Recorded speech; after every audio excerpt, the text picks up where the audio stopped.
Bigyan mo si tita. Bigyan mo si tita ng mais.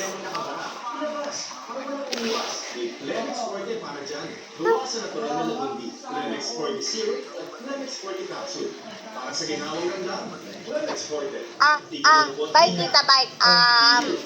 Tita daw, tita. Bye, tita, bye. Tito. Binibigyan naman. Pero sa totoong buhay, hindi ibibigay. Ilalapit lang.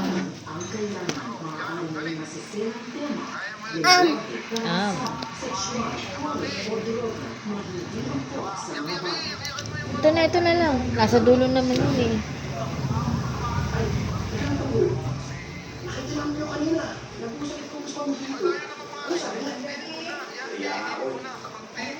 Hindi na pa umanin sa akin dahil sa nangyari kanina. Hindi na ako napakasya yung kanya. Hindi ko naman nakalain na negosyo pa lang sila ng pamilya ko. Wala na? Pero alam nyo, Ito pa. gusto niya tayo maging kaibigan. Gusto niya makita. Para madaling makain. Sana wala na yung makasyamante. Ayaw mo niyan.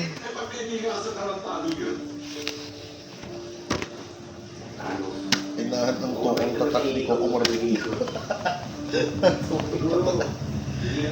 Wala na yan. Pero, hindi mo na natin nakakataon. Malin. Papakit eh. Ay, tanggala. Kung bumapawi sa'yo. Saka niyo, ngayon. Saan niyo tayo magbenta? Sigurado makakalimbos na lang. Sigurado magiging sabi sa mga... Nye. Nating mo yun. Nating mo siya. Pancit na tunay daw. Okay, mag-alala. Sabi, sarap na yung pancit na tunay. Ate Chris. Comment, sarap na yung pancit na tunay.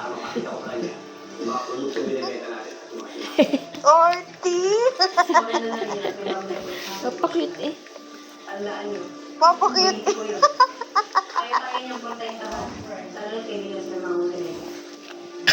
Binibidyo ko pagkain niya. Nagpapakit siya. Tatawa na naman ah. Si Ramon lumabas lang. Si Boss Divino may kausap na niya. Kami na magkasabi kay... Kausapin ko si Coach Lamigil. Oo. Cheers!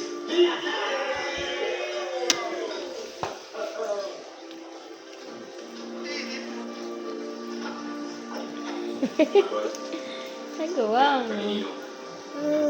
Wala na ba? Wala na? Yan po ang lolo. Ito pa oh. Oh, ala. Luluwa mo naman. Ay, wala na. Kinalat na. Kaya ito po nasa mo lang.